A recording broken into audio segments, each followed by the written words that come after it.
Hello guys, this is your friend Shinobi Addict 2.0 and we are back with a new fanfic.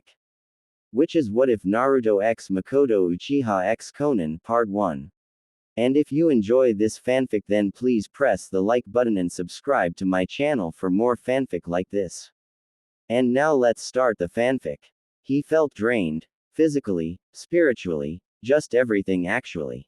He felt the rush, being thrown somewhere at high speeds.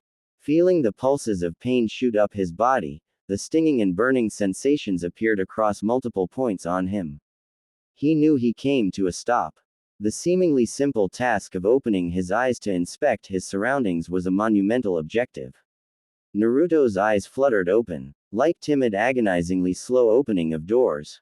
It was then when he realized that he was soaked to the bone. Rain had been pouring down on him. The obvious thing was that he had been laying down in the mud for hours, unless it was raining hell. Drained was what he felt. He lifted his head to inspect his body, but that act was too tiresome to attempt any more than a few seconds. He was content with simply staring at the bright gray sky, a few rays of golden light escaping through. He had been told that this jutsu was dangerous, too unpredictable. An attempt might mean his life. It was worth it, just for a small chance, no matter how pitiful it was. It was not like he had anything to return to. Killer B took that chance too. He must be in a similar state somewhere nearby. He felt only capable of simple non-demanding movements. Flinches of toes and fingers or brief second movement from his legs or arms. He never felt so exhausted in his life, feeling nothing came close to the fatigue he felt now. He heard the patter of rain land on his forehead, rest was out of the question. Yet, if he fell asleep would he die? It might be possible, yet he didn't care. He might drifted in and out of unconsciousness, but he would never fully know that. He felt a raging battle of wills begin to settle within him. To merely lie still and accept oblivion, or fight with nearly every last ounce of his strength. One of them seemed such a wonderful prospect. He continued to entertain the idea. All this thinking made him tired than ever. He was in a dream-like state, debating whether anything else was real. A single word formed continuously: act. Act. Kurama. Kurama. The only sound was the thunderous roars in the simmering skies above. The melancholic sky shifted. The overall grayness formed into a steel ceiling, tinted red for whatever reason. The yellow rays turned into the rusted pipes sprawling the sides of the walls. It took a moment to discern that he was inside the giant fox's seal. He was still laying in the water and even he felt tired inside. The giant gate was still open, that unspoken form of trust between them. He crawled toward the gate, until the dark within was vaguely illuminated for him. There he saw Kurama laid within, and even he knew that the proud Nine Tails himself was drained of chakra. Deep, loud breathing was heard, a state of sleep. Yet, when he called out there was no answer. He reached a hand out. Just a little chakra, enough for me to get somewhere. He wasn't sure if Kurama gifted it for him, or whether he took it. Yet, he felt himself absorbing the small source of chakra. A pleasant source pooled inside of him. His mind cleared slightly from the source of energy. He was cold, shivering from all the time spent in the gravel and rain. The sky seemed darker than before, his surroundings only partially lit. He was near a wall of rock, and observed a small crawl space where he might recover for the time being. He needed chakra, and weakly reflected upon absorbing natural energy. He decided against it however, feeling that the pitiful amount of chakra he had would be overwhelmed from the more powerful unstable source. He attempted to move his limbs, finding them more compliant than before. He was missing no limbs nor did he feel any different than before, other than the general heaviness. He could only ponder about the mystery about why he felt so empty. He should have regained some chakra by now, perhaps Kurama being out had something to do with it. Even his Uzumaki genes should have helped, if his mother seemed so certain of it. He tried to stand, but that was an impossibility. Come on, you've faced harder stuff before. He couldn't however, and knew it was precious waste of his energy. Crawling however, was something in the realm of possibility. He committed to a slow crawl towards a safe heaven, to get dry and recover. One hand placed after the another. His feet and knees digging into crackling gravel. He was unconcerned about how much time had passed when he reached the small crawl space. Hardly large enough to cover him and the backpack he had. The small hole in the wall was dry, however. He tiredly discarded his soaked clothes and opened his pack to find numerous supplies for different situations. He pulled out a thermal blanket, along with a special coated stick to light a fire that would last for hours and provide some little heat.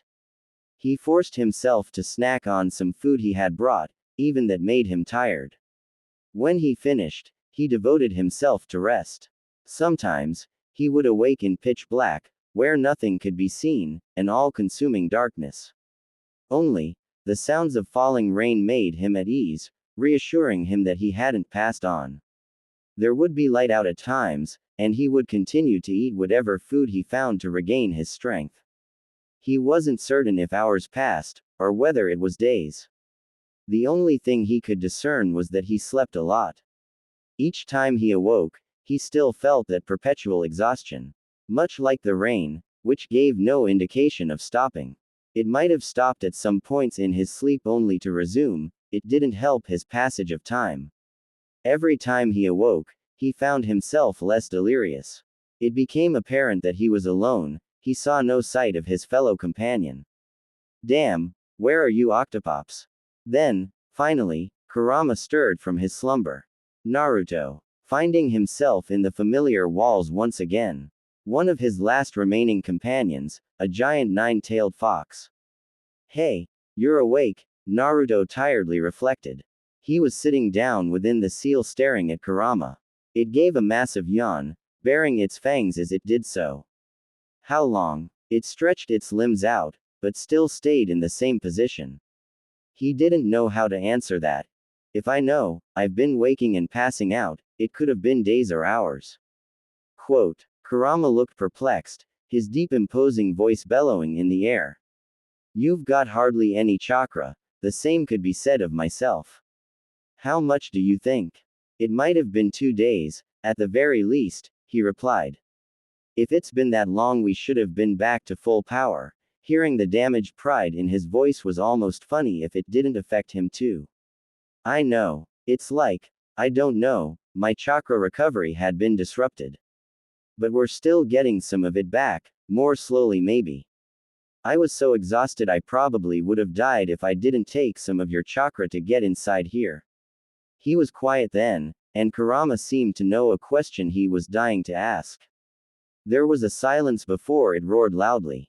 It better have worked. I hope so too. His mind was bothered, however. If it truly had been a few days since he arrived, he still felt the chakra exhaustion. It was like overworking himself to the state of just plainly passing out. The difference was that he still felt it days after, when normally a day of rest was enough. You said it would painless, it wasn't that at all. I said dying would have been painless, Kurama spoke again. The jutsu required colossal amounts of chakra, we also heavily distorted time and space. Those are some possible factors with some consequences. It could have taken some of your vitality and with the space and time disrupted our chakra regeneration. Theories obviously. What's expected with lower vitality is shortened age expectancy and stamina. Oh, well that sucks. What else was he supposed to respond with? There was nothing said for a long while as he processed this information. The more he thought about his predicament just made it feel funny. He chuckled once, in relief, and many other mixtures of emotion. It evolved into a full-blown laughter. A deep throaty, almost maniacal kind of laugh. It continued until his chest hurt and it got difficult to breathe. He started to pant until Kurama broke the silence. I think it might have up your mind too, kid. No, no. Hey, I'm fine. Just glad. He looked over to the rain following chaotically to the earth. He sighed sorrowfully. Flashes of those days before echoed in his mind. He had placed a self-imposed mission on himself, now he had to make certain that he would complete it. Even after that, there's nothing that will stop me. If it's true, then I'll just adapt to it. You know what, Kurama? Thank you. There's nothing I can do to appreciate what you helped accomplish. Kurama just looked at him, his ear twitching. Shut up, idiot. He still heard the gratitude and welcome in his voice. Kurama also detested the genjutsu-placed world. It sat wrong with the both of them. The plan was to stop Obito when he revealed himself, when he broke Kurama out when he was born. The day began to darken, signaling the end of day. We'll go when it get brighter out. He didn't get a response, but it didn't matter. He had to find a specific date first before any more rest could be made. How much time he had left to wait. He opened his eyes to find that daylight had broke out. He had promised himself, so he had no choice but to force himself to get up. His black and orange jacket had completely been decimated in the war. So he wore a hooded red jacket, a thick orange stripe on his sleeves. He had taken it from an empty store. He lucked out since it had a hood, protection from the seemingly unending rain. He shuffled through his bag, finding the week's worth of food he had stored were practically gone. It might have been an indicator at how much he slept, or just how much he ate. That wasn't counting on the ramen he brought with him, which he had a few for breakfast. He walked out, still feeling tender and exhaustion. He spotted some tracks from where he had landed.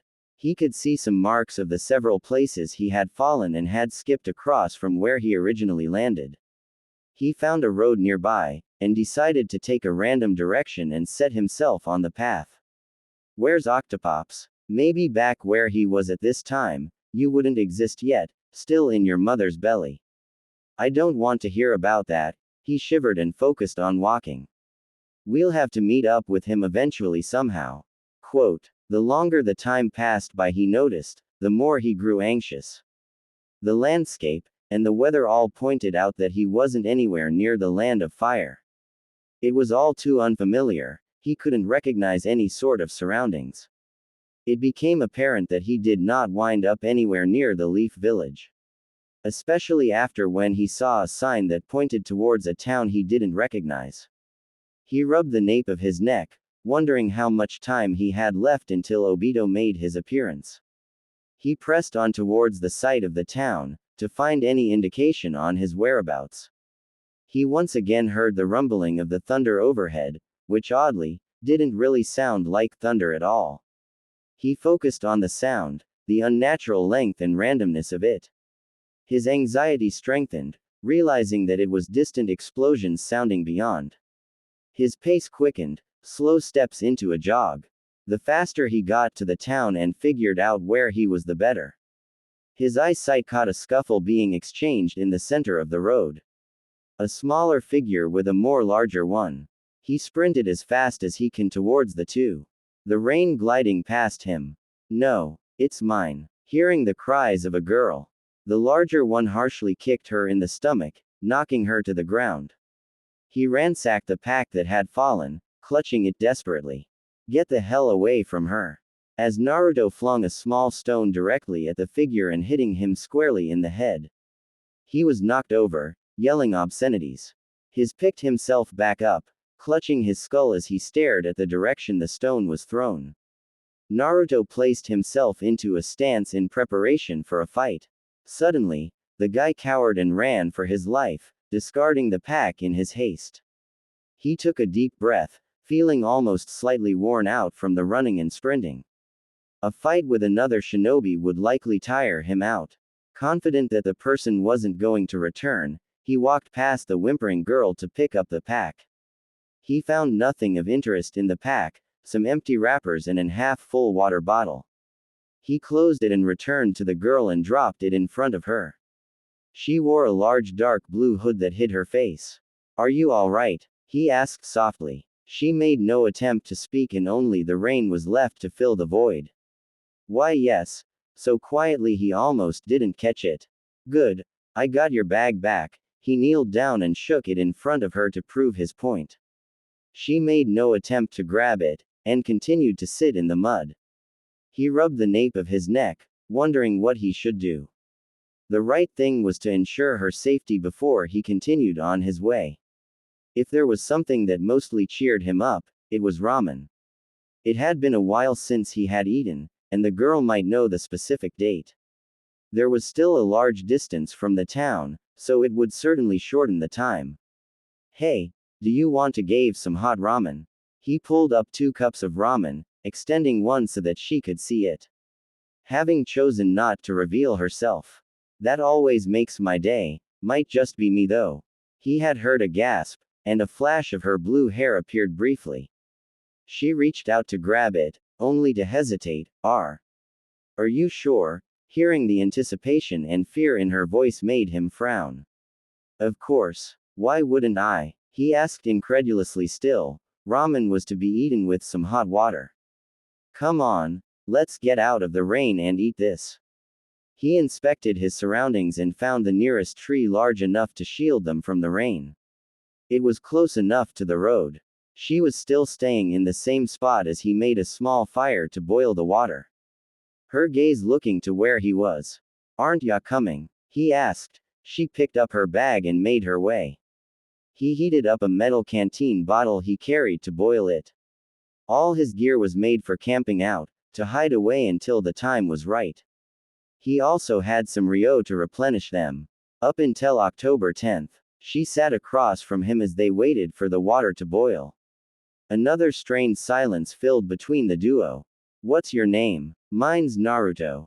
Konan, she replied. He knew that name, Nagato's comrade. It was a coincidence he guessed. She didn't seem to be much of a talker either, so he asked another question. So where are your parents? They're gone, she replied somberly. I'm alone, she added silently, before he got the chance to ask another question. She's an orphan like you. Kurama stated. He started to feel this uneasy looming feeling settle over him. The things he saw and hints that didn't occur in his own time. Stealing from kids. Random explosions. Orphans. What is this? The water finally finished and he shakily filled their ramen cups. He was hesitant to ask his next question. Seems like war to me. Hearing the snarky reply from Kurama, which wasn't very appreciated. War? He questioned aloud, more to Kurama than to Konan, who nodded her head in response. Another, longer, strained silence. Do you know the date? He asked, fearfully. She heard her mumble it, and he chose not to believe it. Yet everything pointed to the contrary. It was only confirmed when Konan pulled her hood back, revealing her facial features. He'd recognized her anywhere. Her features were less pronounced, less mature than her older counterpart. There was no mistaking that they were both the same. Her clear amber eyes along with the short blue hair. Are you okay? She asked. His stomach dropped. His breathing began to go ragged, quick and fast. His vision began to blur, darkening. He felt his own despair and panic, all chaotically swimming around in his head far too fast for him to handle. He mumbled an answer, one he wasn't exactly sure of. He knew this feeling, one that had happened to him before. Naruto, you need to calm down, hearing Kurama shouting loudly. He barely registered it. They had traveled way too far. Years before he was supposed to be born, it wasn't even close. Panic continued to grip him. It was like his final act of failure. You moron, we can still accomplish everything we set out to do. His words helped slightly, yet the nonsensible thoughts continued to race through his brain. He attempted to fight it, taking deep breaths to combat it. We can still do it, we can. He repeated like a mantra. His heart still beat feverishly. He was exhausted once again. Sleep was what he desired the most right now. Now that your pitiful human emotions calm down, you should follow that girl.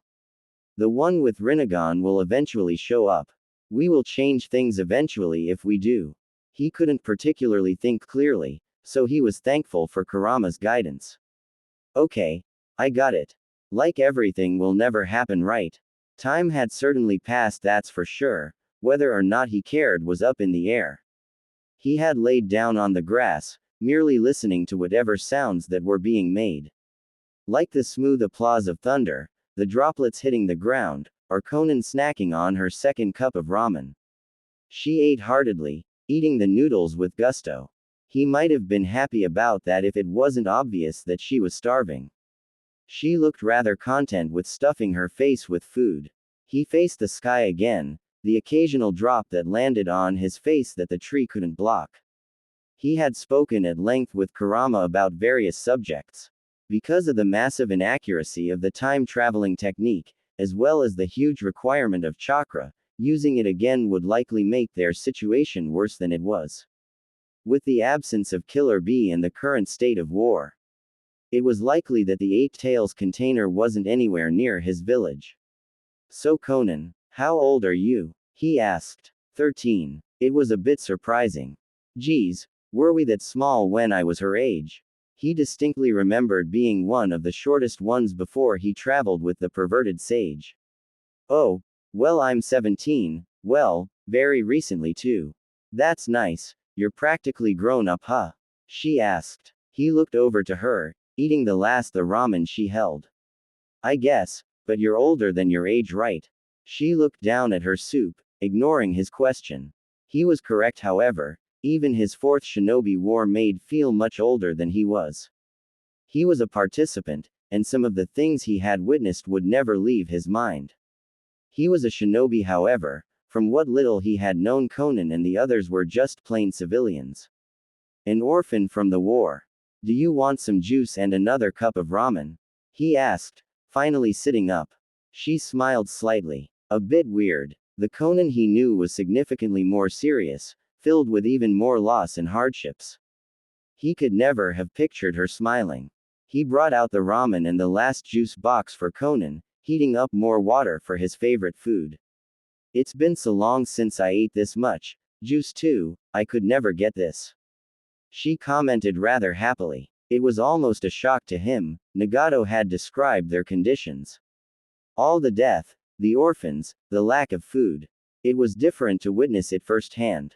He ate to merely settle his stomach. So Konan, were you heading towards that town? He asked. The rain had finally settled in its ferocity. There was the slight misty rain, but that was the best that the land of rain could do. I was, she answered hesitantly. How about we go together? Two is always better than one.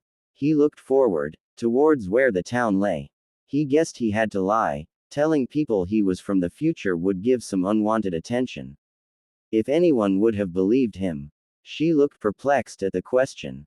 We just met. Sure we did, we're both orphans. So we both already understand each other a bit. He looked around awkwardly. I mean, I have this dream I want to fulfill. It took a big back step, and I have a small idea on where to start. You see, I want the world to live in peace. I'll do whatever in my power to accomplish that ideal, but I really can't do it alone. So I'll need comrades, people I can trust and help me. You want to create peace. No fighting. She had an odd look in her face. Definitely, I'm no moron. Hopefully. He ignored Kurama's remark. Doing things on my own will be impossible. Why are you asking me?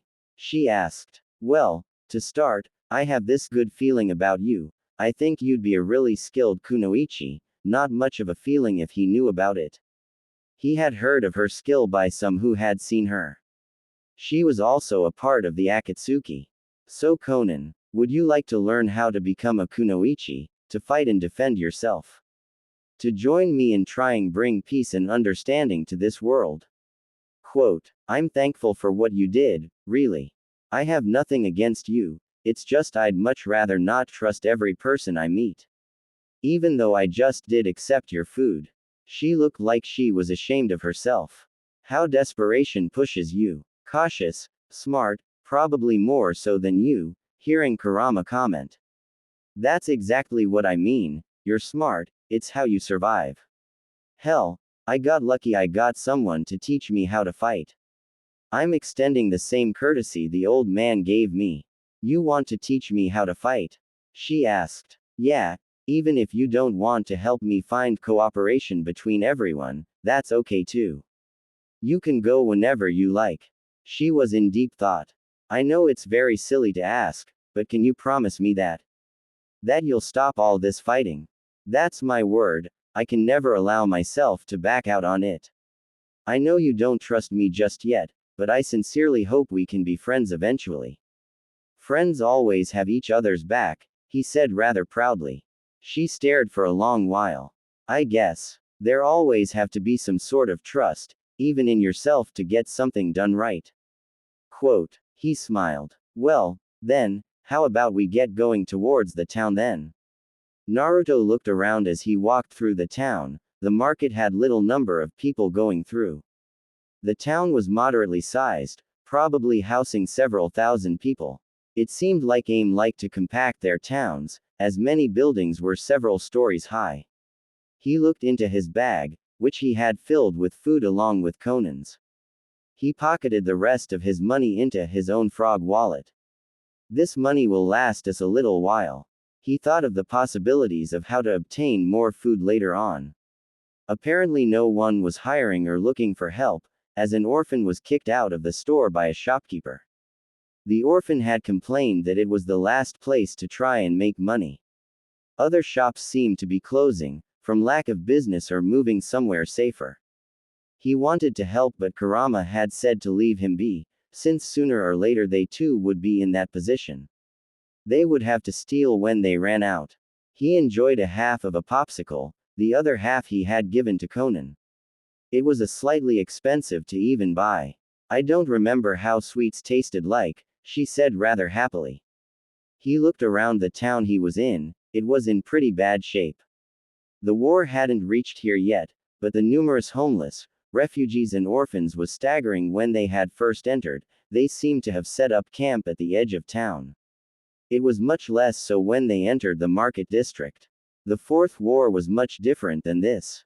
He cursed at his laziness over not paying attention at the academy. He only really paid attention to his father's exploits, which only happened in the Third Shinobi War. He recalled Nagato saying that the war was waged only for money and expanding territory, and that AIM was at the epicenter at the three warring nations. Some AIM shinobi passed by, looked fidgety and nervous as they looked around quickly. It made him anxious, knowing that he held the hidden leaf headband in his own pack.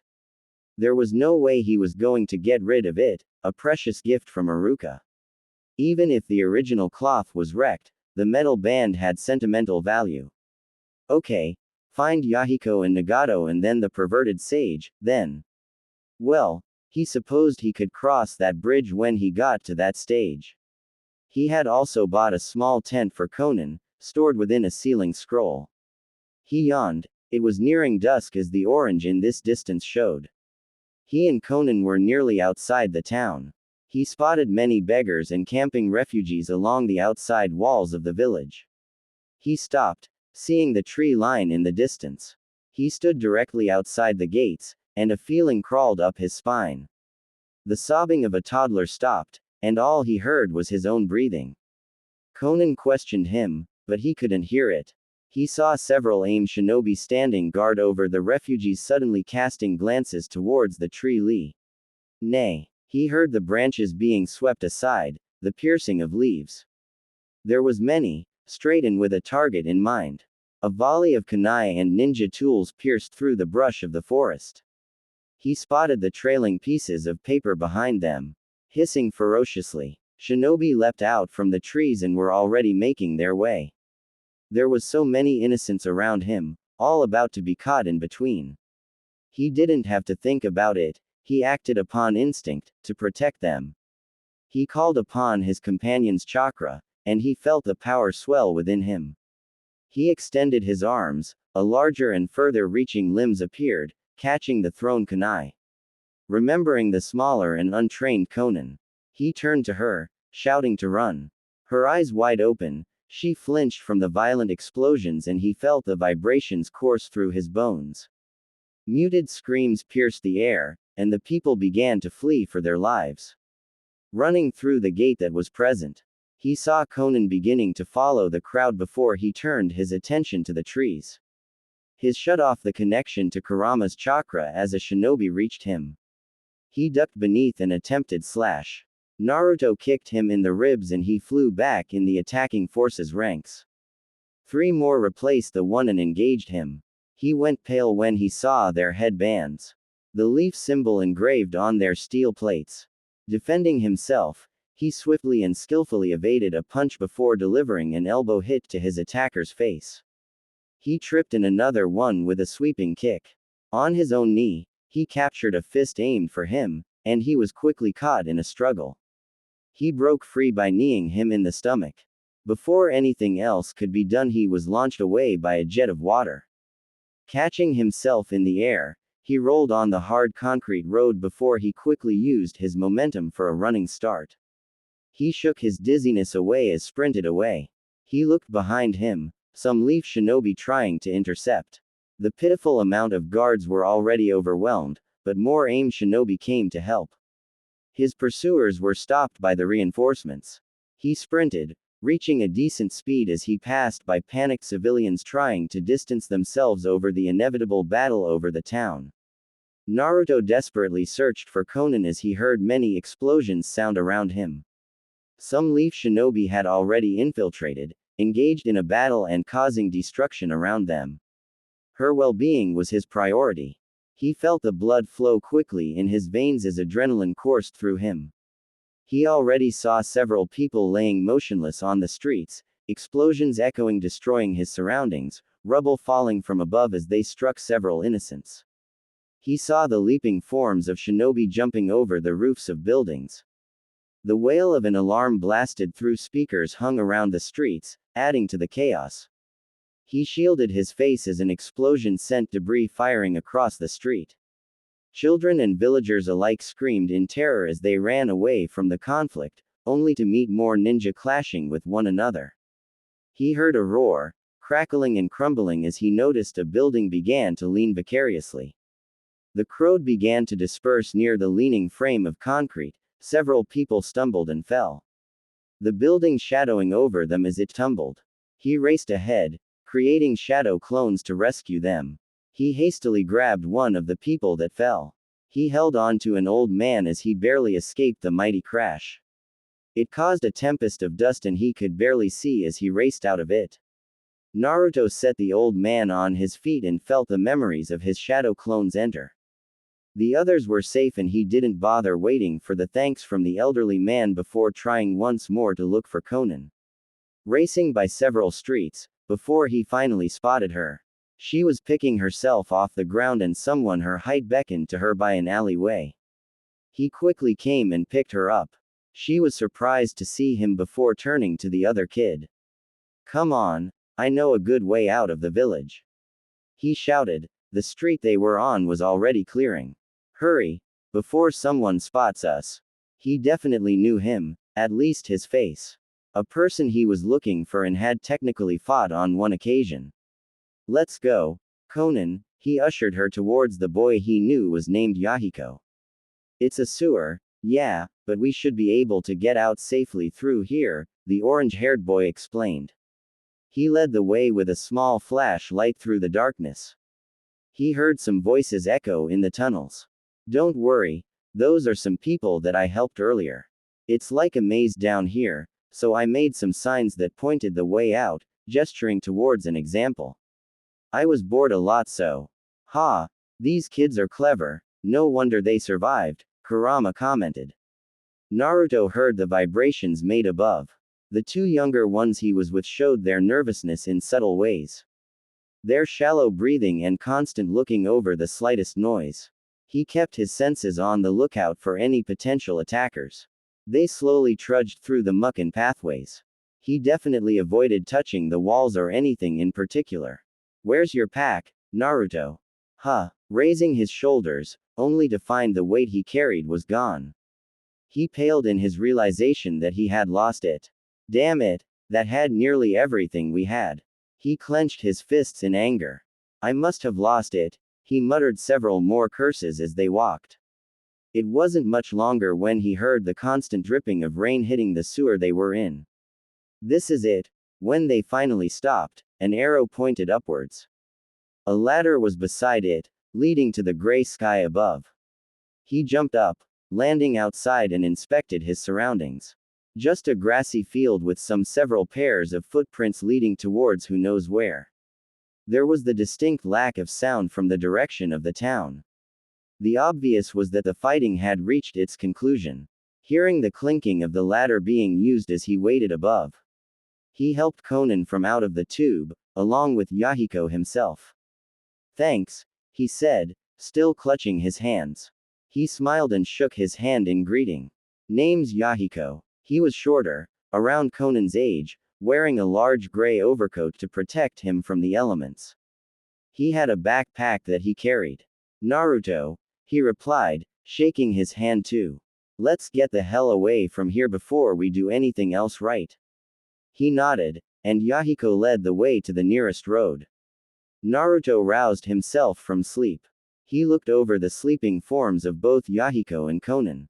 It was weird being in the presence some of the upcoming founders of the Akatsuki. Another founder still out in AIM somewhere. Didn't think I would meet the two of them in the same day. Now if only I had my pack.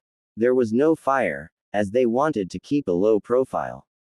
They hadn't talked much since they left the sewer. Shock, fear and exhaustion had run its course through the two kids. He rested for a bit, but intended on waking after.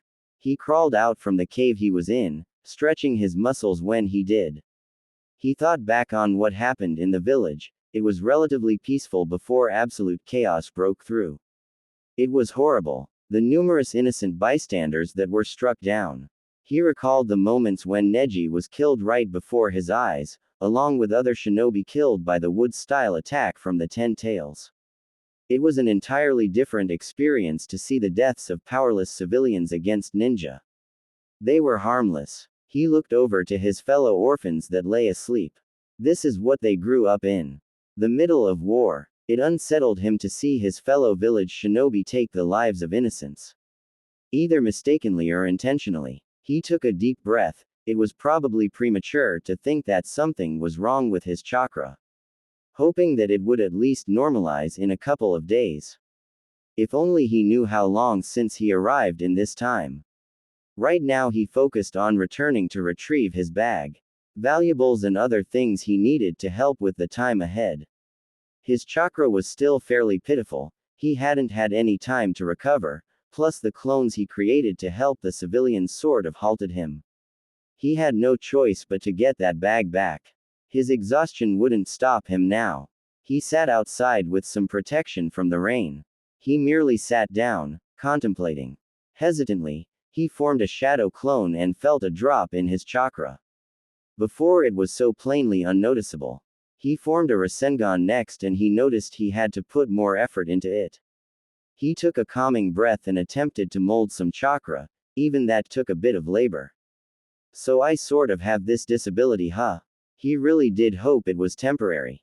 Anything can have consequences, no matter how mundane, great or terrible.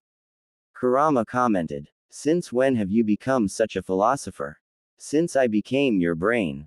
Quote. I think I should avoid trying to use sage mode for the time being, until I at least fully recover, he frowned worriedly. Naruto, Kurama called out, his voice serious again. Take into account of the worst case scenario that you'll never return to normal, that'll you'll get more exhausted easily. I'm in a similar state with my chakra too, so I can't let my chakra flow so abundantly into you anymore. Quote. Alright, it was a disturbing thought. A sacrifice for a great accomplishment. He hoped that it wasn't true. Everything would be so much better if he didn't have to give anything at all. It's been a really long day. He wasn't looking forward to it. He felt some built-up frustration, from everything. He wanted to destroy a nearby piece of tree, but even that would take of his precious energy needed for today. That made him even more pissed off. Some of the items he held in his bag had some sentimental value. He wasn't about to lose it immediately since coming back. He had enough of it, however. He was a person of action, and that's something he always did. He wrapped a long piece of cloth around his face, to help hide his identity. He stood up, flipping his hood over him and started the walk back to the town that had been seized. He sprinted across wet ground and slippery trees to get to the town. He saw the glow of the town in the skyline as he neared it. He saw no sights of patrols so far. Seeing the buildings in the distance, he slowed his approach. It would be crazy for me to go barging in like I own the place. Single quote. More than usual at least, the fox commented. He wasn't sold on the idea of hurting his comrades either, even those from other villages. If he had his leaf band, he might have been able to infiltrate it more easily. With his pathetically low chakra, he wouldn't be able to create hundreds of shadow clones at the moment. He could have snuck back inside through the sewers that Yahiko had showed him. Except it seemed more likely that any entrances would have been sealed, or had traps placed on them. If they showed any form of competency at least. So the only ideal plan was a more direct approach. He circled around the town to find the most vulnerable spot to get inside. Making sure to avoid any small patrols around the village. He soon found an area that was the least occupied, which wasn't much compared to the other options, but it had to do. It would be smart if there was traps placed everywhere, Kurama said. Yeah, good call. He stood at the edge of large field filled with tall grass. Rain softly drifted to the ground like falling mist. The moonlight shone faintly through the cracks of clouds, hardly lighting the landscape. The sun had disappeared a little more than 2 hours ago. The only useful source of light came from the upcoming town. The lack of colors on the buildings and constant rain had an air of melancholy associated with it. He slowly traversed through the tall grass, hoping that there weren't any Byakugan users guarding it. It gave him some slight pause, that he shook away. Now's not the time. There were numerous amounts of traps engineered to alert of any possible intruders that Naruto bypassed. Even though the distance to the town was about 200 meters, it was taking a while to traverse the distance. He was getting frustrated at such a slow crawl, but what he found out when training for senjutsu was that sensing for nature energy helped calm him. He did not dare try to collect any of it, if his chakra had been disrupted. After an hour of avoiding traps and various curious patrols, he finally made it into the edge of town. Some shinobi ran their rounds as he jumped up to the nearest building, hiding between some cracks in the building. There were numerous leaf ninja littered among the flat roofs of the towns. He witnessed house raids being completed, captives being rounded up at the nearest street. Do you think I should help them? Seeing several being thrown to the ground, several civilians were sobbing, clutching their children and loved ones. You'll only make it worse. How so? Will you be able to care for them? Protect them at all times? Or to let them fend for themselves? Even if you decide to rescue them, will they even be able to outrun the shinobi? Quote, alright geez, just a yes or no would have been okay. Still, it was perspective that he hadn't really thought of. It made him ponder as he continued towards where he had originally lost his bag. Some people had remarked about him being able to get people to follow him, to start believing in him because of who he was. He desired to be Hokage, yet, he needed to think more. To start thinking of the consequences of his actions. It's going to be some hard work. Numerous Konoha shinobi were patrolling the streets, some no doubt celebrating their victory as he Ard some excited yelling, others were on top rooftops, keeping a lazy watch on the streets. He also hadn't been caught yet. There doesn't seem be any Hyugas. He finally reached the entrance where he had lost his bag. It was a fairly busy street, shinobi entering, lugging around bags. He kept to the shadows, but noticed plenty of shinobi had the raven hair with coal eyes. They really reminded him of Sasuke, especially how they carried themselves. A confident and proud pace. Uchiha are not an impossibility, Kurama stated. He recalled Obito telling him of the fate of the Uchiha. There, curse, was a whole lot of crock of shit, definitely. Anything that had to do with fate, destiny, or anything that was predetermined didn't sit well with him at all. If there was something that he could change for the better, it was to help them avoid being slaughtered for trying to revolt against the village. It's not like they've done it yet. He frowned. He made certain to keep out of their line of sight as he searched from above. Sadly, he found no trace of it, either taken or under one of the several piles of rubble. Maybe they've taken it somewhere. Noticed my headband inside. They must have a lost and found tent or something. A populated area might hold one. He closely followed a group, until they reached a large encampment. An area devoid of any buildings. He recalled the area as a farmer's market where he had stopped to buy some food. There were plenty of tents. He estimated that it at least housed 200 shinobi. That's a lot of people I don't want to hurt. Too badly at least. The grounds were busy, a mess of people setting up their own tents and walking around. He saw several buildings that surrounded the site, shinobi entering and leaving. It should be in one of those. The problem was that there was too many people going about to sneak in. The plenty of guards above the buildings would also spot him. Shadow clones for a distraction then. He created several shadow clones to duplicate themselves outside of town. He waited for a whole half-hour before he felt some memories mix in with his. At least 30 solid clones to create a distraction, starting in 2 minutes. He moved out of the side of building he was on, quickly and quietly traversing to the top. A Chunin guard was overlooking, mostly keeping watch over the other flat roofs. He silently crept up behind him, recalling some of the training Jiraiya have taught him. He reached for his neck, and he began to desperately struggle. The Chunin tried to shout for help, but only strained gasps escaped. It was only a few moments later when he went limp. He should be out for a few minutes. He checked his breathing, finding it stable. He formed more shadow clones to take out several more lookouts nearby, so that he could get in fast and quietly. Finding himself trying to breathe normally, that took plenty out of him. He heard the muted booms in the distance, the light of the flares near the entrance of the village. Excitement grew down below. Shinobi exited from out of their tents. Jonin shouted orders to their subordinates. The courtyard quickly grew chaotic as the mass of ninja made their way towards the commotion. Smaller squads quickly dispersed towards different walls. He rightly assumed that defenses weren't too weak in case the attack was a distraction. He landed gracefully on the hard concrete and rapidly made his way towards the mess of buildings. He entered one building, finding a mess of items sprawled over tables and bags lined up under them. Halt! An voice called out from behind before he took another step. He didn't listen, instead turning around and facing a straggler. You dare attack Konoha territory? He said lowly. The raven hair, the black bold eyes. Naruto saw he wore a high-collared outfit similar to Sasuke's.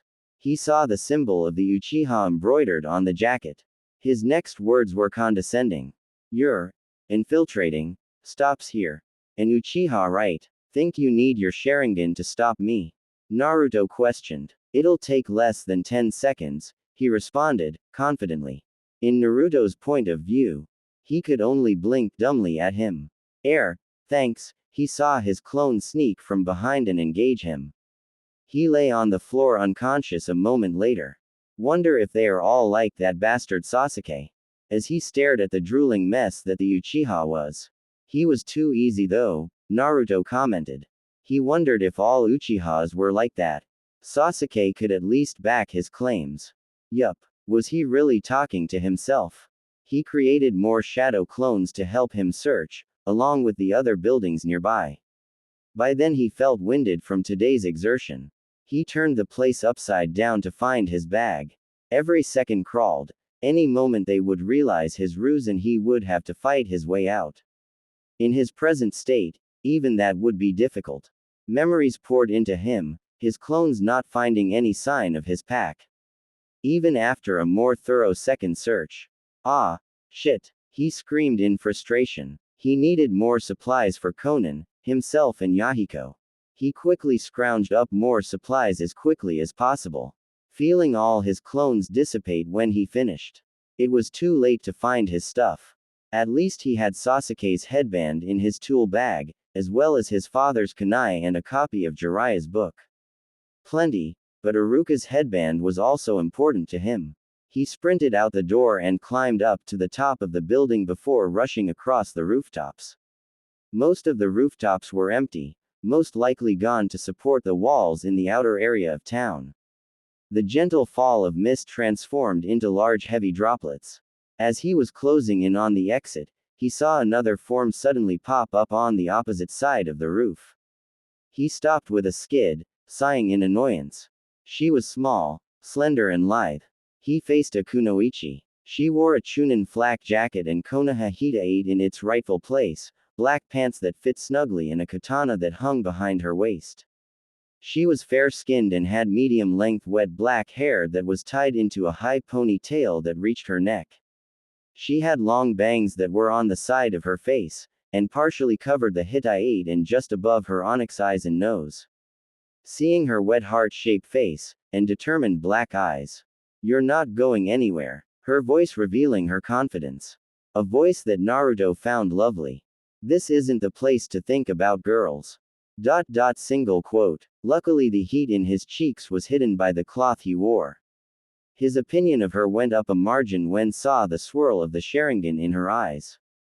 At least she's not underestimating me. Perhaps not all Uchihas were ever so arrogant. As she silently pulled out her katana from the scabbard. Mikoto Uchiha was returning from a scouting run from beyond the fields. She ignored the banter from her team. Rain kept pouring down from the sky, she just wanted to get some sleep. As an Uchiha, she was very prideful of her clan.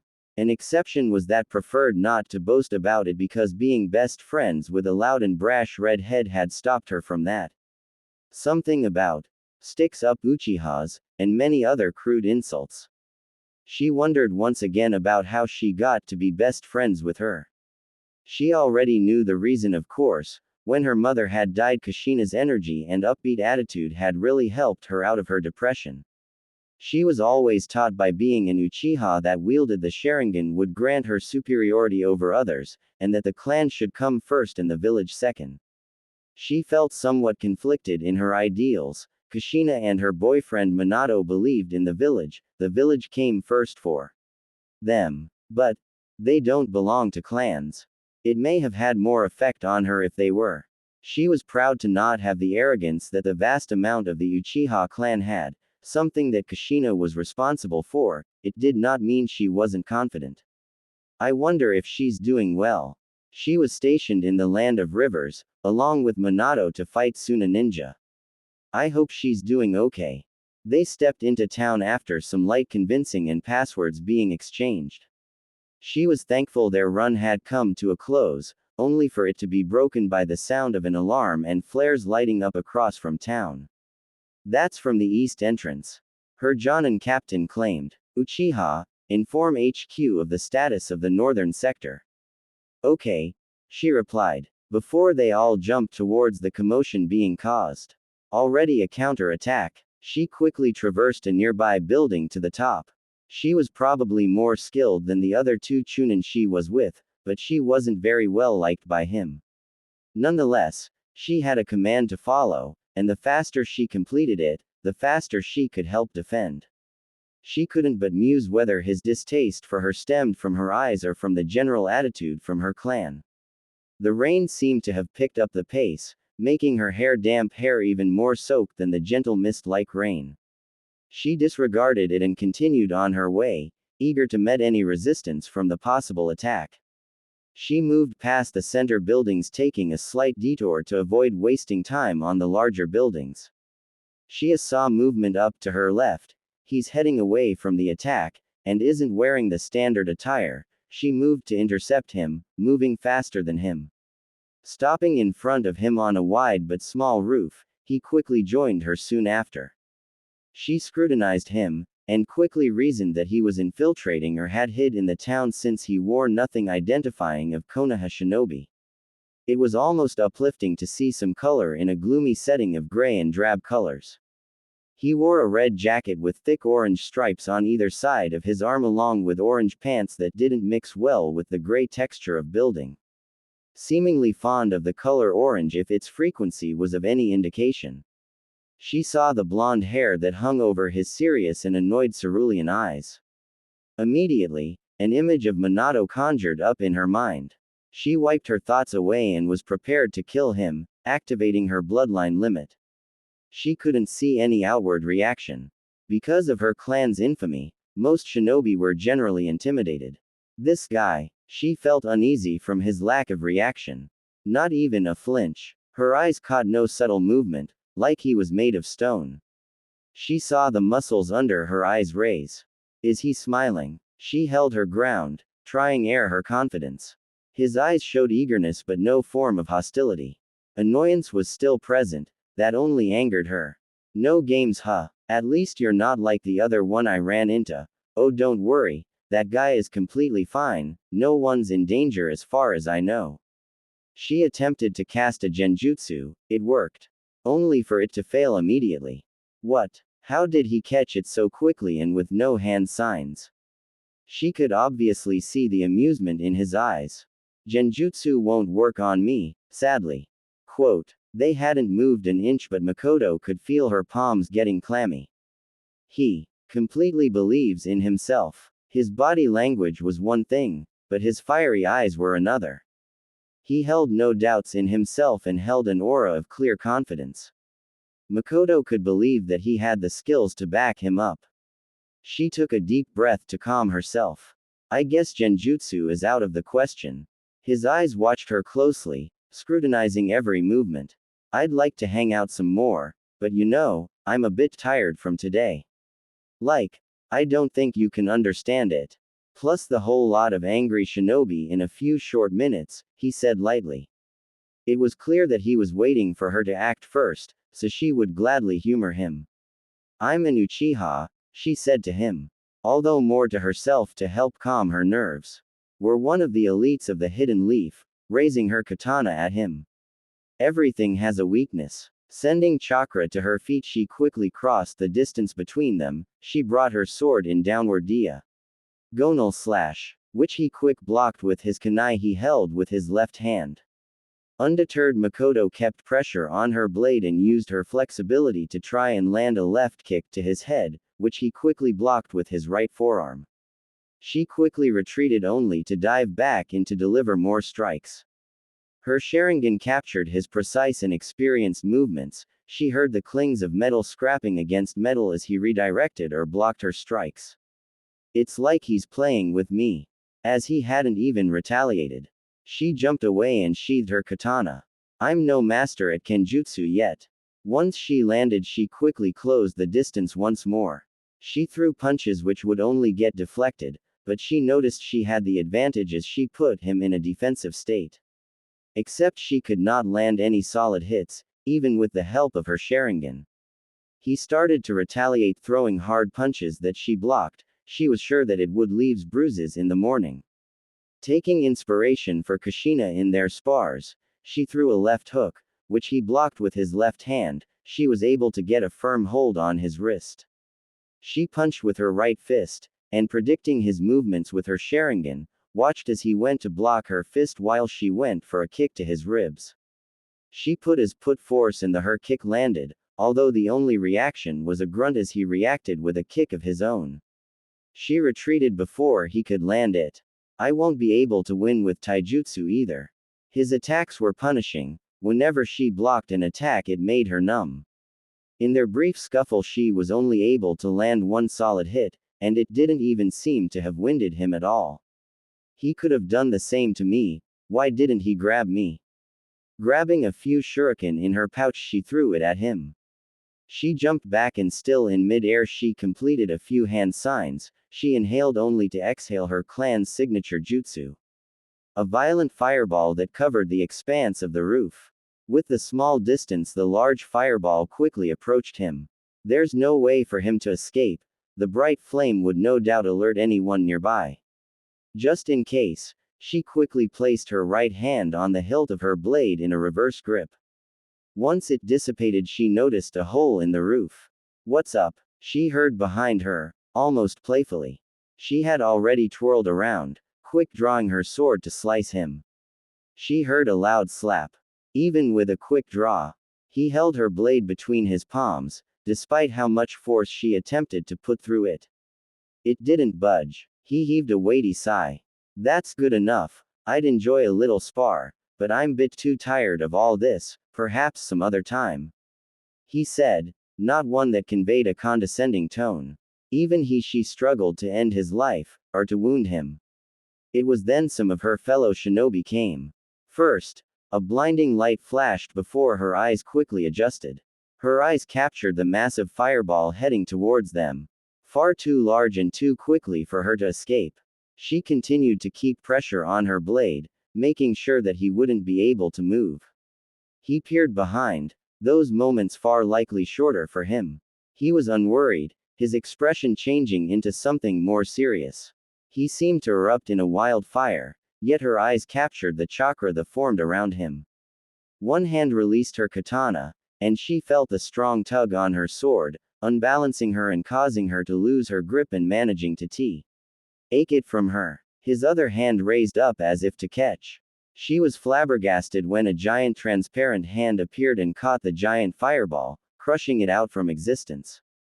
Her eyes caught the numerous phoenix flower balls supporting the attack. Mikoto's recorded the knowledge of a technique he used. The hand signs, smoke appeared beside him and the fire that surrounded him disappeared. The clone appeared and jumped up into the air in a flourish, performing a flip while deflecting the shuriken infused with the fireballs. The clone was solid, but didn't try to engage any longer and raced through them. The real one disengaged, descending down into streets below, losing sight of him. Down there, she shouted. Two listened and gave chase while the other two chased the clone before she could protest. Was he messing with me? The only response was of the patter of the rain and the sound of orders being shouted. Naruto. Konan poked him in the shoulder. He was laid sideways, covered in his red jacket in what appeared to be a warm sleep. Laid about in front of him was an imposing sword. Another bag of food was also laid nearby, one that he hadn't possessed previously. She looked around, finding Yahiko enjoying some food that he had brought with him. He had offered to give some despite that he had little of it. They had woken up an hour ago, yet the eldest one of them was still asleep. Even the cracking thunder that shook the ground beneath them didn't cause him to stir. Naruto. She spoke again, poking him in the shoulder. She kept up in her persistence until he finally reacted to her actions. He mumbled incoherently, so another poke. Until he finally, tiredly, opened a single eye. It didn't focus on her until a moment later. Woo, his voice thick with sleep. You're finally awake. He frowned, not amused. She didn't quite know him yet. If his dreams really were genuine or not, she was given food. Plenty of it too. He was very friendly, not suspiciously so. He just acted without some underhanded purpose. She wanted to find a bit more before deciding anything. His food offerings made her stay. Where did you get this? She grabbed the blade by his handle, surprised with the little weight it had. She settled it down after showing it. He really didn't react to her. Found it? He mumbled. So you found this big bag of food too? He closed his eyes once again and tried to nod off to sleep. She didn't believe it. Anything left on the side of the road was picked apart, either food or to sell. She shook the bag to accentuate her point. His eyes peered open again, tiredly, but his sleep began to slowly shake away. He sat up, wiping the tiredness from his eyes. He sat back against the cave's surface and he just simply looked at her. Fine. I stole it from the village when you went to sleep. He yawned deeply. I've gotten it just for the two of you. She stared at him, wondering about several things. If he simply stolen it, or the fact was that he really was capable of himself if he was able to sneak back into the village filled with ninjas. I forgot to give the sword back to the pretty kunoichi too. Another yawn. Can you get me a rice ball? I'm going to head back to sleep. Eat whatever you want, Yahiko too. She began to get excited at his proposal. She quickly dug into the bag to grab his request and hand it over to him. He mumbled a thanks and lied back down facing away from her. Other than yesterday, she couldn't recall the last time she had filled her stomach. It was very unusual and the other day she had nearly puked that out. Hot water with steaming ramen made her mouth water. She dug in, making sure to grab some for Yahiko, who had gracefully given some of his own food he had scrounged up. She went over to the orange-haired boy, handing him some of the food she had. Have some, there's plenty more. Naruto's treat. She plopped down and began to eat once again. There was no hot food, but she wasn't complaining at all. Oh, thanks. He focused on eating, rather than talking. He pocketed some in his bag. She was debating whether to stay with Naruto. There was no doubt he was trained to fight, or to escape. He was easily surviving the war, from all the food and money he had with him. He also seemed rather sincere in his hopes, and he also pointed out that she was completely free to go as she pleased. She guessed she saw no harm in staying for a while. They finished eating in the time being, feeling stuff just felt so good. Some minutes of silence was spent trying to enjoy that fact. She caught the boy Yahiko sending some glances over to Naruto. Hearing the snoring echo within the cave. So, does he usually sleep in this long? Quote, oh, I wouldn't know. He tilted his head. Really? How long have you two known each other? Well, actually, I only met him yesterday. He also fed me too. And just now too? He asked, which she nodded. Well, I want to thank him personally. It looks like he worked hard on it. To prove his point, the eldest of them gave a loud snore before settling in more peaceful state. It was true, he looked rather exhausted. He never really woke up when they spoke some time before. He was obviously still tired from the night before of. Whatever he did, was the sort of fashion of his prize. What exactly did he do? Would he share what he did? He seemed very vulnerable now. She recalled that he had said he was sick in a manner of speaking. Perhaps this was it. They talked a bit more, waiting for the blonde to awake from his slumber. She sat down, peering out from the small cave they were in. The misty rain ran less and less until finally, it stopped. Several clouds broke apart and bright rays of sun pierced through the veil. It was always so nice when it stopped raining. She felt the warmth of the sun, and wondered how long it would last. As if sensing the rain had halted, she heard Naruto stirring behind her. He sat up, slowly waking himself as he sighed every now and then. Until he finally asked, what's the time? Noon. She answered, checking the watch she carried. 12 hours. Wow. He yawned greatly, wiping his eyes and reached his bag to grab a few things to eat. He finally then noticed the other boy they were with. They looked so similarly alike, it was uncanny. Both with spiky hair, the soft blue eyes, even some of their facial features were a bit alike. Hey, you two look like you're related.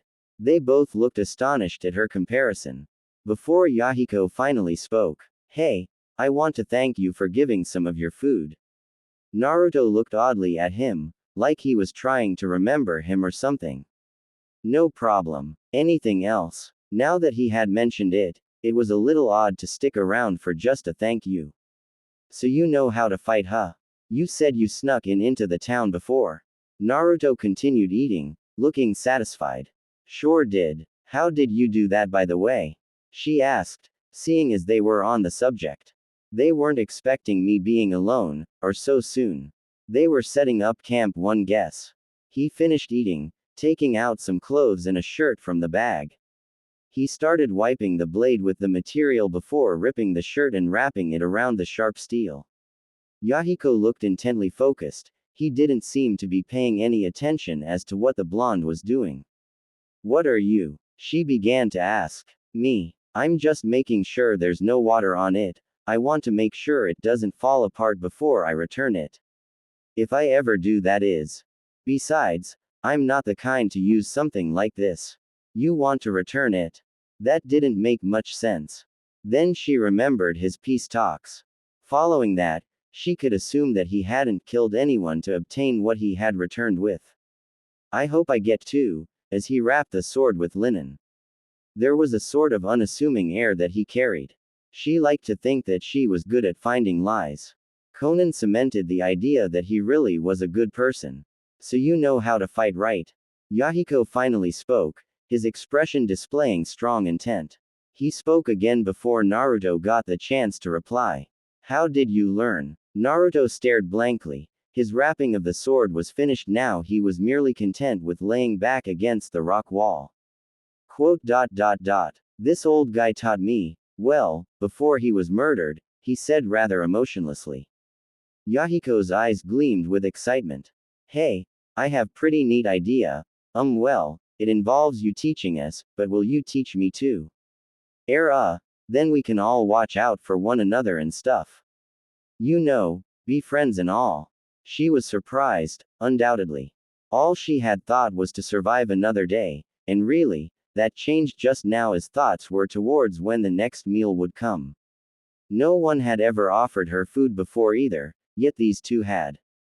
She laughed quietly. That's what Naruto had said, except the way he phrased it sounded much better. Huh, caught off guard, turning over to Naruto, who bore a smile. You had the same idea too. Yeah, I don't think we're the first ones either. Naruto crawled out from within, reaching the outside. That's a yes, Yahiko. I mean, I never taught anyone how to fight from the ground up, but I'll guess I'll try. If I can't, we'll certainly find someone who definitely can. It doesn't matter. We stick together. We'll do all right, Yahiko replied. They both looked to share the same ideals, which in Konan's eyes, was a good thing. She decided then that since Yahiko trusted him so quickly, she would do the same. I want to join too. Naruto's eyes widened, and he smiled. Great, we're one step closer. Mikoto lay in her sleep bag. A simple staying at the ceiling of her tent. The constant dripping that she heard above. It was a small, hardly large enough to support her and the supplies she brought. Nor was it tall enough to even sit in. She was plagued by the thoughts of last night's events. The guy she had fought with, who had held back and outpaced the likes of the son of the Uchiha chief. Still, Fugaku was a bit of for firing a fireball in her direction. He had replied that he hadn't seen her, that she was reluctant to believe. He gave a rather sincere apology that she accepted. She had a feeling that if she wasn't an Uchiha she wouldn't get an apology at all. She wished they would drop the succeed the mission at any cost mentality many Konoha shinobi adapted, which was one the Uchiha clan followed, along with the difference being, clan first. Destroying the enemy was the primary mission, to win the war. She was glad that Minato and Kushina followed the comrade first. Everyone was getting tired of this war, but no one knew when it would end. Someone named Shimura had apparently started this thing to spiral out of control. Mission success rate had gone up, with the added effect of more fatalities. Which was something she wasn't eager to join the list of that. Mostly, her thoughts were interrupted by the blue-eyed blonde she had fought. He was extremely capable if their bout was of any indication. He had replied that he was tired, and all the breathing he did showed that. He had leapt away and somehow knew that shuriken were within the small flames. He was familiar with the Uchiha. Her genjutsu was rendered useless. He had immediately located it and disrupted it far too quickly to be of use. He was also responsible for the panic that was caused, seeing as he outwitted the son of the chief with the aid of shadow clones. Who was that guy? She asked herself. She shivered at what she was told this morning. No sign of infiltrators that were found, no POWs that had escaped, and none of the civilians that were left behind knew anything. The only hint was that he searched the building where they had assigned possible lost valuable items.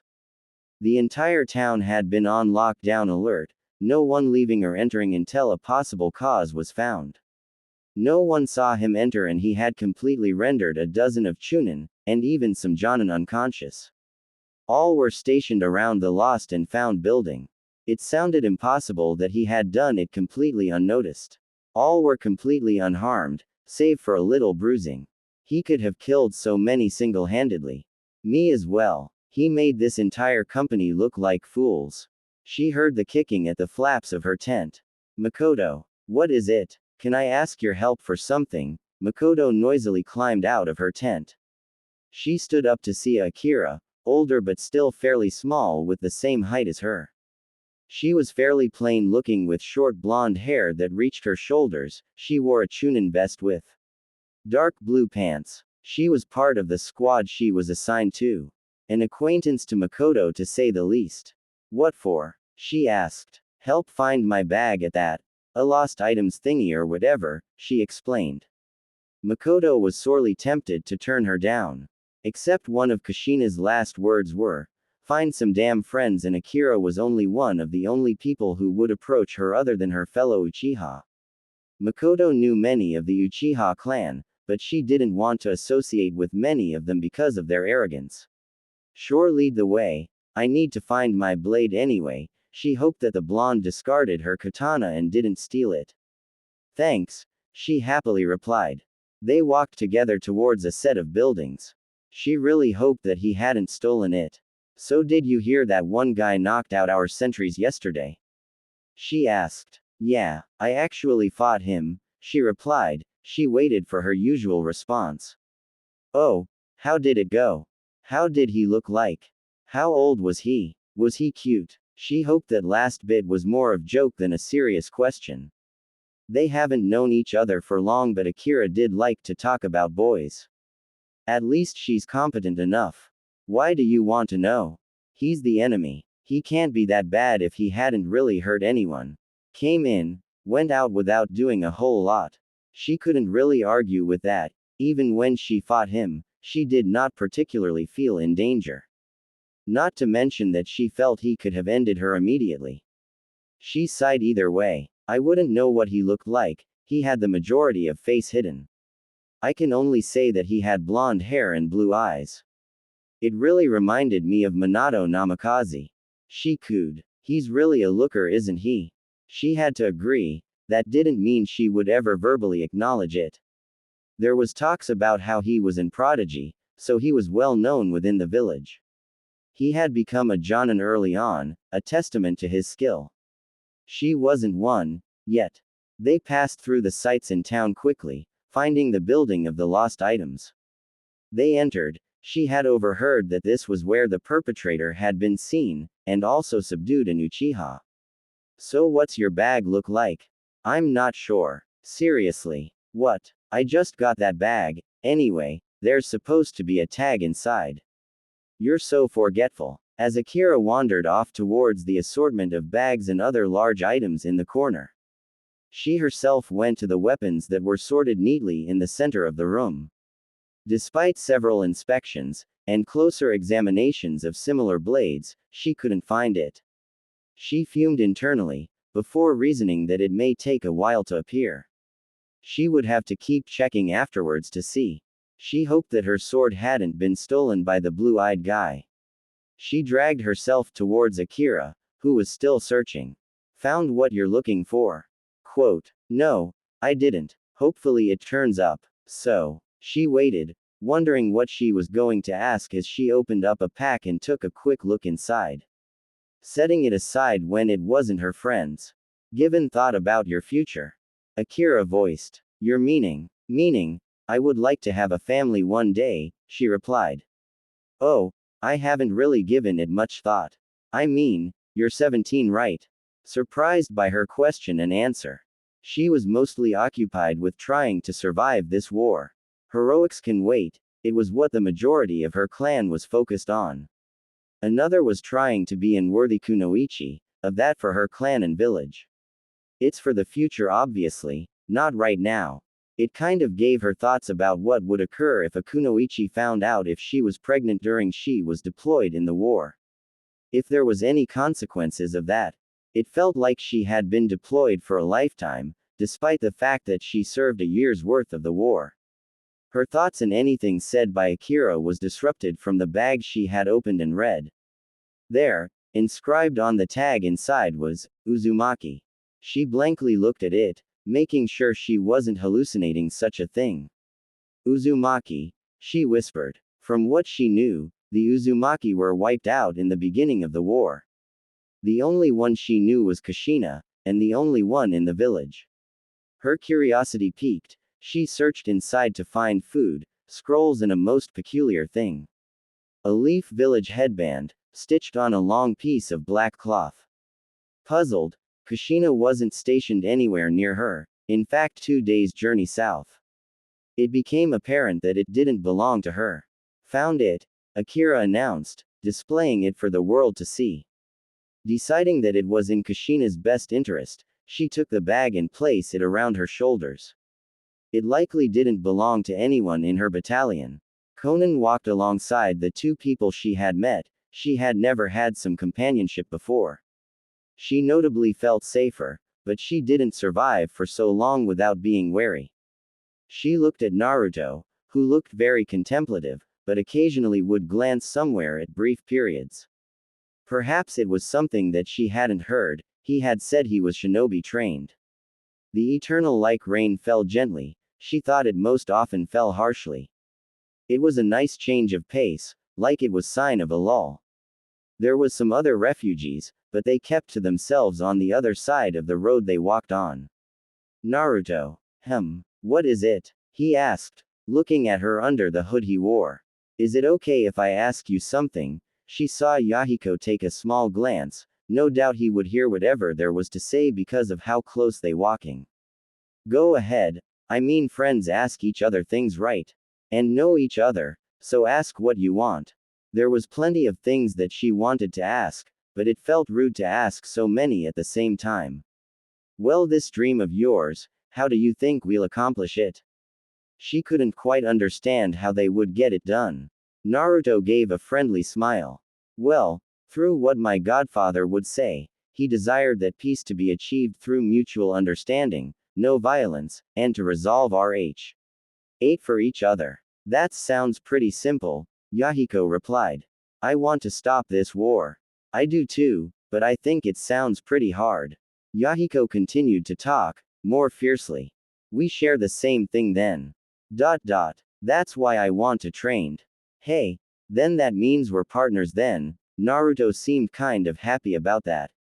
Except there's a catch, you can't give up, no matter what. That's what it means to be a shinobi.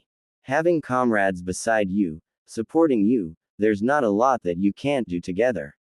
Yahiko looked up at the gray sky, his voice low. No more fighting, just peace. You won't have to worry about anything ever again.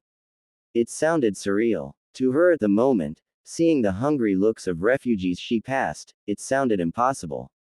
It was only something to dream about, but the way they believed in it. It looked like it can be done.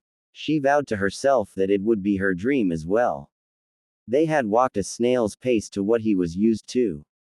The only thing that made him feel better was that the land of rain wasn't quite as large as his home country. What would have been a day's run, if uninterrupted, would be a week's journey. That was only accounting for the length of the country. They were only heading towards a town.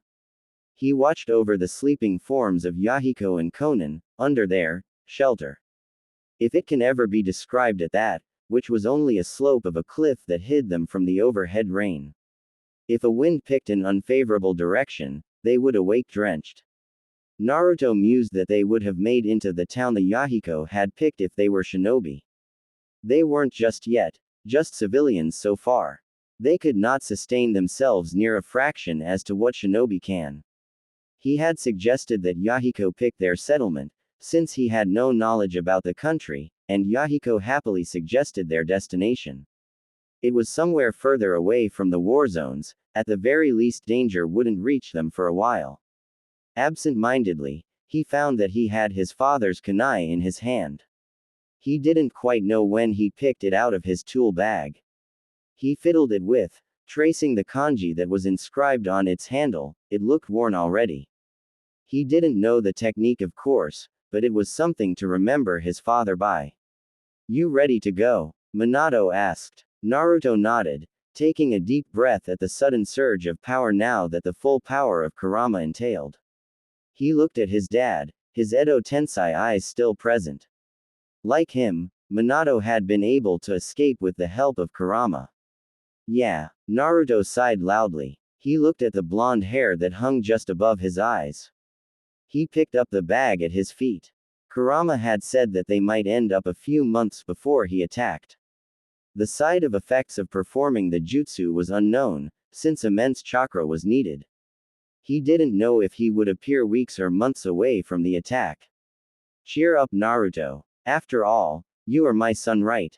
Naruto managed to smile. His failure still kept hungering over him. He couldn't save his friends. I won't fail this time, Naruto replied. That's more like it. Minato looked at his son. He closed his eyes and slightly smiled at him. Now, there's something I want to give you. Huh, here. He handed him one of his special kunai, its handle facing toward him. It's a bit heavy, and unconventional, but it's incredibly sturdy, built to last. Naruto slowly grasped the handle of the three-pronged kunai.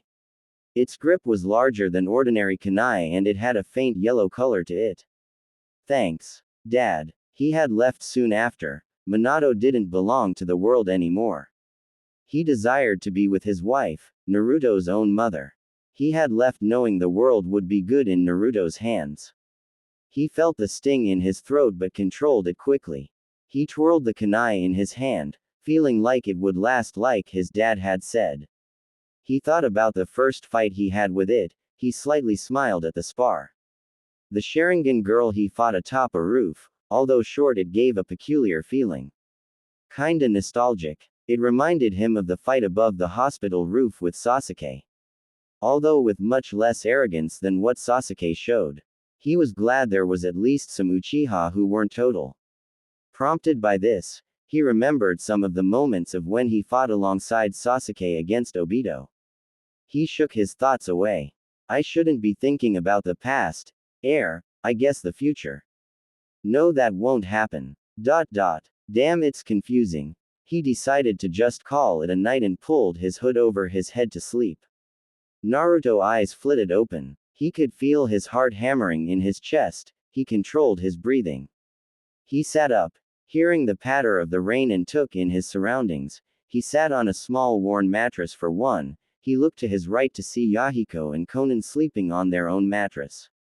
They found the cave they slept in and at Yahiko's suggestion, they planned to make it their little home. They had reached town a day ago and Naruto had used up most of the money buying supplies. He was questioned by Konan about how he had gotten the money, which Yahiko had replied for him that he had no doubt had gotten it by stealing. Now his precious Gamma-chan was nearly empty after buying the supplies. Fairly soon they would have to resort to stealing. He would gladly do it to protect and help them. He took a look at orange-haired boy. Naruto had found out that he was raised as a merchant's son that traveled frequently, hence his knowledge of the landscape and towns. His father had been killed last year from a desperate individual who was starving. These wars are horrible. He stood up and walked over to the little package in the corner on the cave. He grabbed the package and pulled out a small portable stove. He installed the fuel and began to prepare some food for everyone else. Hey Konan. She didn't wear a coat anymore, now that they were inside and away from the rain. He found out that she wore a plain pale pink long-sleeve shirt with blue pants. What's that? It smells good. It's breakfast, he replied. It was very simple breakfast. Some eggs, cheese and some toast with some butter. Sure, it wasn't extravagant, but it was certainly better than what they had eat to get here. It was gut food, something that was miles better than the cold canned soup they had, along with wet bread and soggy rice balls. It certainly had gotten chilly in the morning. Konan yawned as she covered herself with her blanket and walked over to where he sat. A large flat rock was used as a table that Naruto had gotten from outside. It was still slightly wet from the rain. It was supported by other flat rocks so it reached his shin. It sat a meter away from the entrance in their small cave. From the entrance their supplies would be kept to the right, and they would sleep on the left side of the cave. So you know how to cook? Konan had said, when she had wordlessly got up and prepared for today. He didn't really do much but cook. Yup, he replied, careful as to not be too loud seeing as Yahiko was asleep. Could I have some? He saw a hungry look in her eyes as she eyed a plate of food on the rock table. He thought about it for a moment. Yahiko looked like he would still be out of it for a while. Sure, I'll join you. He flipped the egg as he grabbed his plate. He brought the stove to a lower heat so that he eat more comfortably. He brought out forks for them both and they each grabbed their own. He gave a thanks of food and he saw a quick stunned look on her face, but she quickly joined him. She looked like she was resisting trying to gobble up the food as quickly as she could.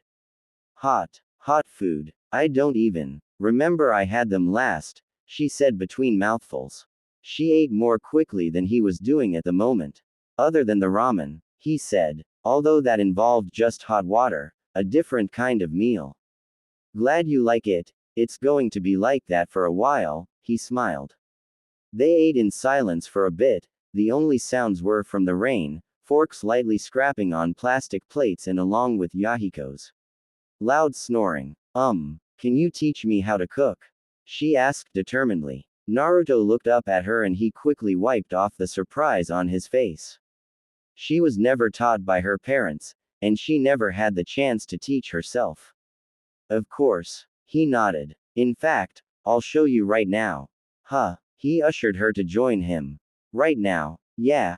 Come on. Konan quickly stood up and went around the table, and sat herself right beside him. With a spatula he quickly took a slightly burned egg from the small pan and placed it on a spare plate. He left the heat where it was, since it was her first time trying to cook. So, what do we do?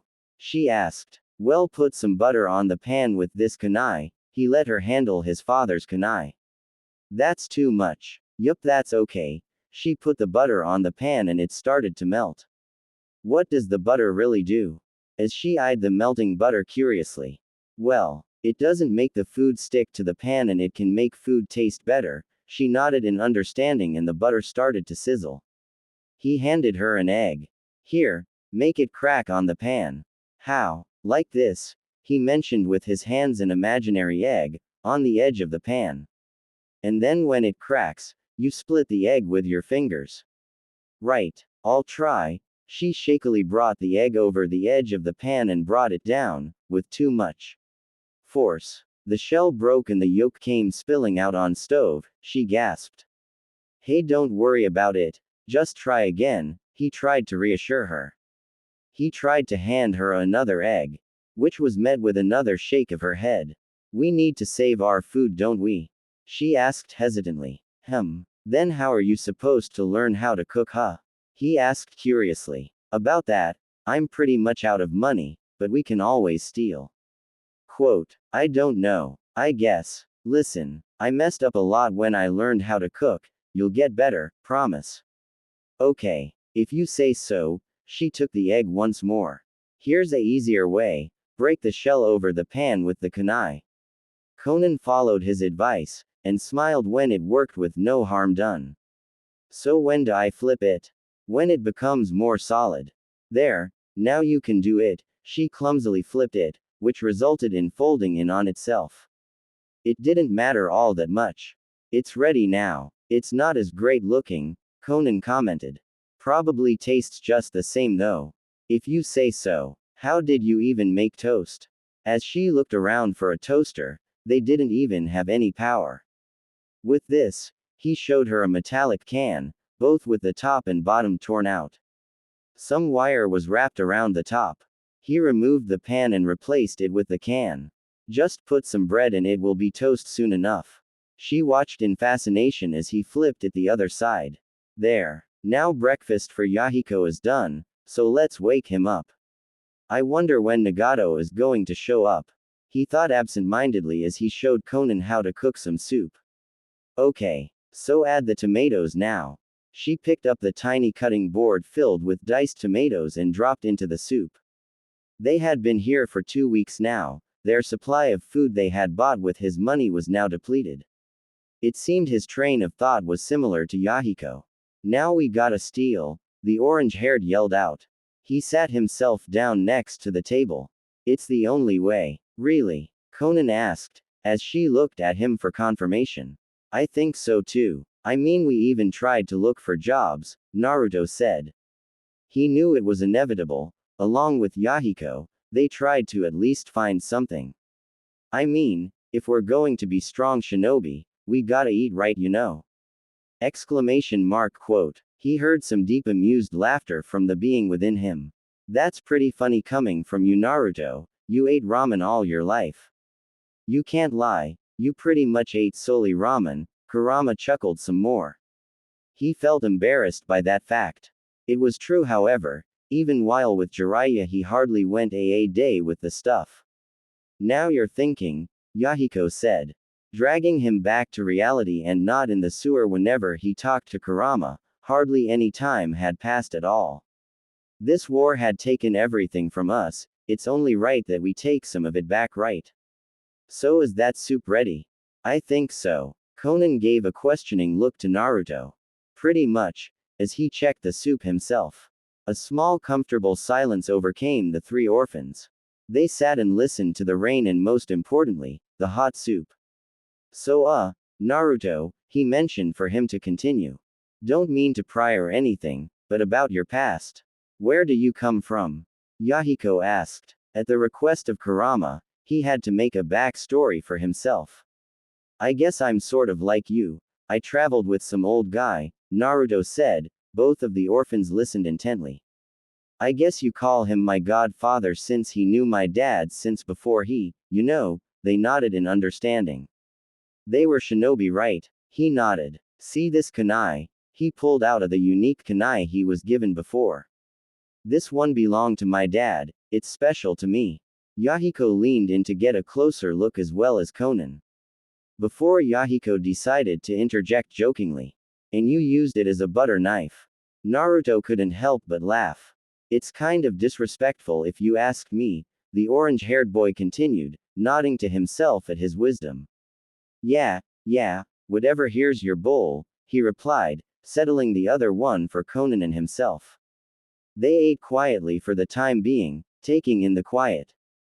Yahiko was the first to finish. He didn't get up, however, instead on looking determinedly at him. Naruto, do you think you can teach us now? He blinked at them. Shinobi training? Yes. Naruto rubbed his neck. Well, to be honest, it's all really simple for me. It comes entirely natural for me, since it's been so long ago since I first started.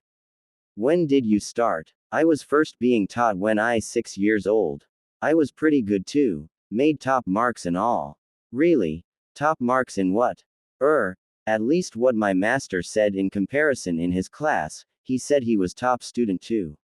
From what he told me, he said that there's a school to be taught the basics, how to mold your chakra and whatever. Then you get picked for a team and are assigned a Jonin, an elite ninja to teach you a bit more stuff. Quote, from which village? Naruto tried to feign being puzzled. I actually never asked, he just trained me so I didn't really care. Yahiko agreed, and Konan spoke up. What do they teach at shinobi schools? Quote, the old man said he taught me everything that is usually taught at the school. Basics. Blade handling, tool throwing, chakra control, boring safety, some ninjutsu, taijutsu. Plenty of other things that I probably forgotten about. Quote, so how would I handle a sword? Yahiko replied, well, I was taught about it, how to care for it, amateur level handling and techniques. Got no ninjutsu with it, and I'm no master with it. So I don't think I would be good enough to teach you much. How about we start with that? I think teaching you the first thing I learned is better, he replied. Yahiko frowned, mumbling something about it being more fun. How do we that? Konan asked. Well, how do I explain this?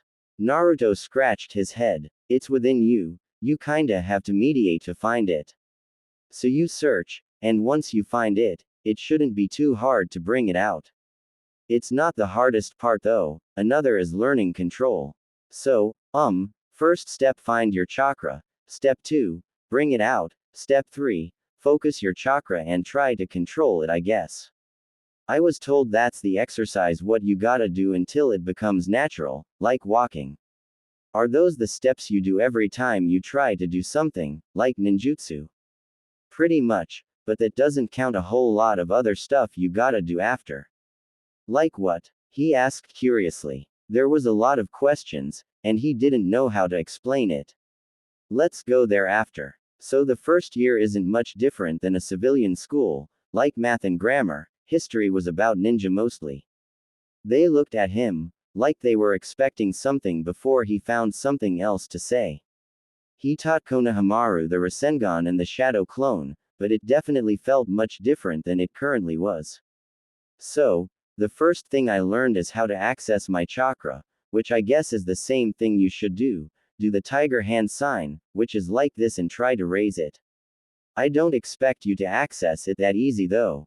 Don't worry, Naruto. We'll get it done as quickly as possible, Yahiko declared. Konan nodded in agreement. He fingered the metal piece in his ninja pack.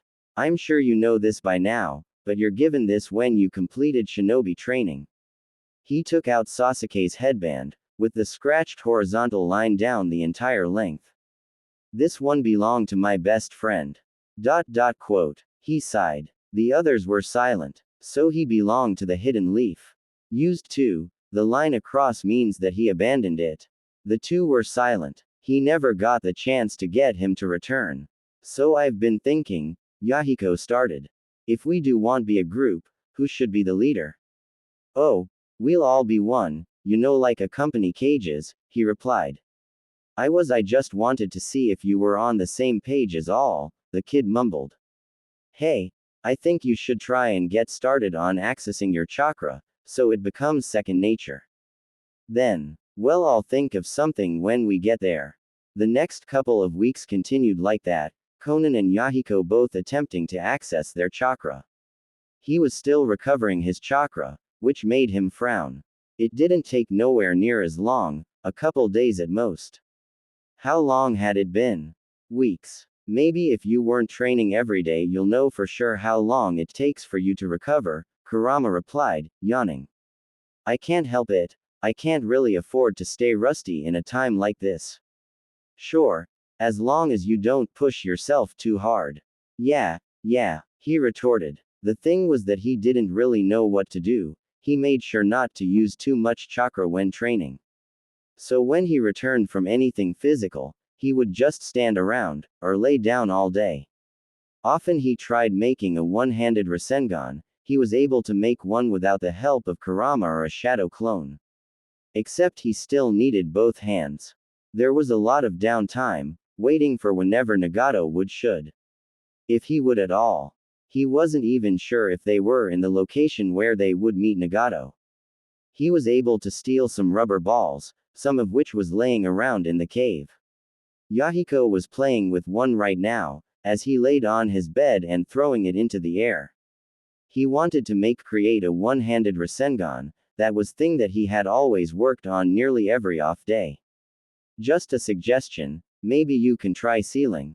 Kurama stated. I've been thinking that since you seemingly can't sustain quite as long anymore, you might want to try that. It'll give some utility. Sealing ninjutsu, I don't even know a whole of it. Kurama didn't seem to bother replying, perhaps be bored with his conversation already. Still, it gave him so thought, maybe when his master appeared he could learn. He knew that only some needed hand signs, some with deep concentration, some can be done with only loose amount, others needed to be written. Several techniques required near flawless precision. Some seals needed a long prep time, while others short. Some needed to be done with ink infused with chakra, while others could be done afterwards. The few that required rituals. There was probably too many for him to list. It was all confusing, one that gave him headache. He guessed, however, that he could brush up on his skills with writing. It would get his mind off from just sitting around all day. So he had decided to try and learn sealing ninjutsu. At least at one point. Naruto, what are you doing? He saw Konan looked at him curiously as he sat trying to write. Just practicing my writing, it's for seals. Quote. Not to mention that he decided to draw the diagrams of different hand seals. Needless to say, his drawing skills really weren't all that much to look at. So he had scrapped the incoherent mess of scribbles before redrawing it, and redrawing it. There was bag of trashed paper at his feet, with both sides drawn with his practice. He thought he was a much better artist than this. Oh, okay, think I can borrow some paper. Go ahead, as he focused on his sloppy writing skills. He definitely needed to work on that, at the very least no crooked lines and curves. The sun had already set, with only a battery-powered lantern lighting it up inside. Yahiko was already asleep, tired from accessing his chakra. They had completed doing that, so he had them stressing their chakra repeatedly. He had compared it to muscles, keep stressing it to build more strength. It most often led to them calling it a night early. He heard the numerous paper folding that Konan did as he practicing putting down lines. Right now, his thoughts were centered around where Killer Bee might be. Perhaps he was somewhere in the warring nations or back at the hidden cloud. Wherever it was, they would likely meet each other at some point. It wasn't like the nations were friendly again. You and Yahiko are plenty alike. Drawing him away to Konan sitting opposite of him. Really? How? He asked. His eye twitched as he messed up a line on the paper. You two look alike, and agree with the same things. Although, he's not that great of a talker. He blinked. He was most likely agree with whatever Yahiko would say, simply because he wanted to Nagato to come. He looked quizzically at her, but she didn't elaborate. Instead, she slid a origami of a crane to him. I wanted to thank you, for being a friend. With all the thoughts on seals, he wondered if all her paper was a product of seals, or maybe it was more like those puppets. That's pretty cool. There was no way in hell he could ever figure out stuff like that. He carefully inspected the piece. He never really got any gifts before, other than his father. The only other thing he ever got from someone was from Hinata and Aruka. Some medicinal cream container that was lost from Pain's attack, and the forehead protector some weeks before. He lost both of them now. I'm glad you like it, my mother taught me. She mumbled something about going to bed as he eyed the crane that had settled in front of him. Thoughts about how to preserve such a fragile thing.